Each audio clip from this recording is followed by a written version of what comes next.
Get ready for the dictation. Dictation will start in 5 seconds. Start.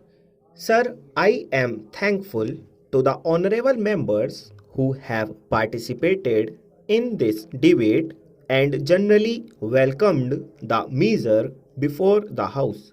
This amending measure of the Motor Vehicles Act, as honorable members may perhaps recollect, has said had a very checkered career, and in fact this amending process started 10 years back. It went to the select committee stage and a certain finality was given to it at that time. Then it could not be pushed through.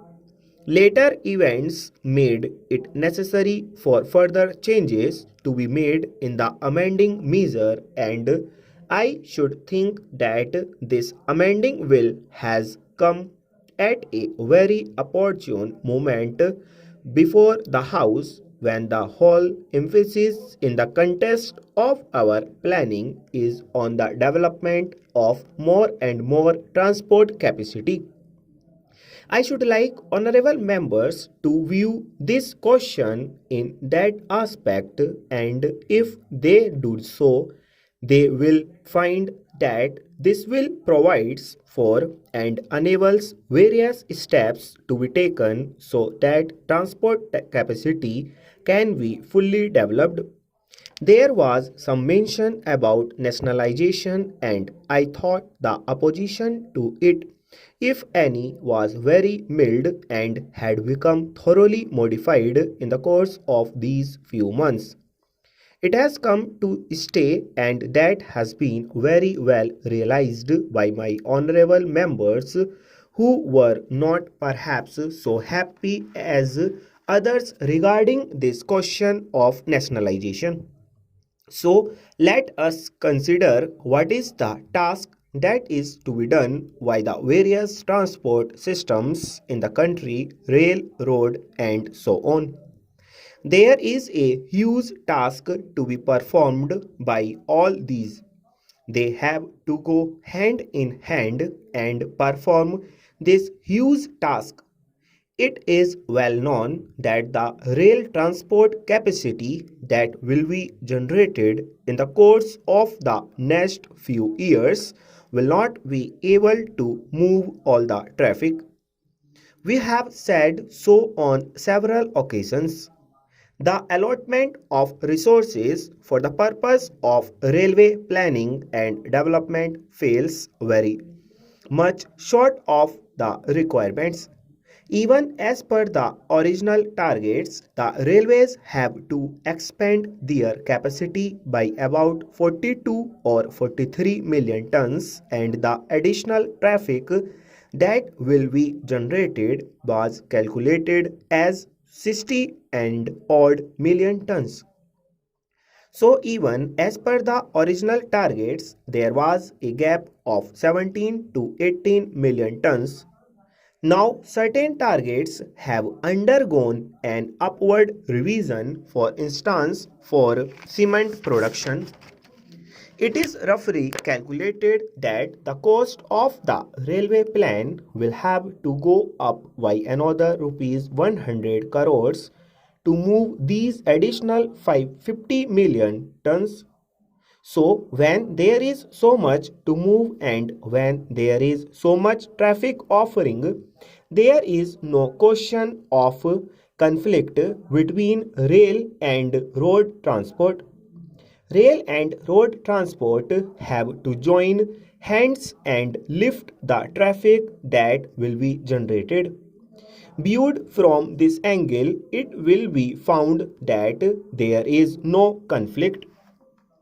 One honorable member referred to this matter and said that the railways should not adopt a dog in the manger policy. I have no difficulty in agreeing with him. The railways do not propose to follow a dog in the manger policy. Perhaps the honorable member does not know that we have taken various steps towards relaxation of restrictions on inter-regional transport which he was mentioning. He spoke from experience and said that he was a member of one regional transport authority.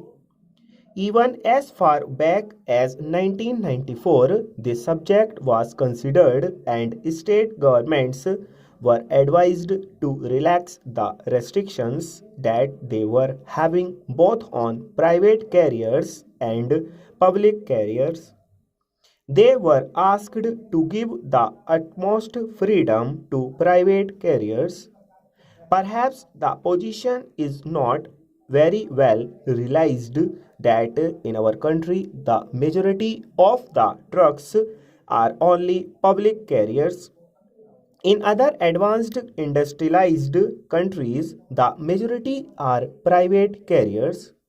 It has been brought out in the report of the study group which went into this question that perhaps 70 to 80% of the total number of trucks are in private hands. Here also, in our country, the various industrial establishments, new and old, can really go in for owning and operating more and more private carriers. They can own a large fleet and can have workshop facilities also, and they need not complain against the railways for not carrying things. So the indication is that private industries and new plants and new units that are going to be set up can very well go in for owning a large fleet of private carriers which can carry goods over small distances, of course, over very long distances.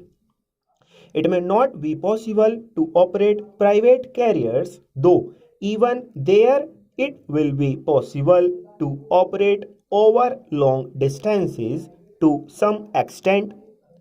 So there is no question of any conflict, as I said, between rail transport and road transport.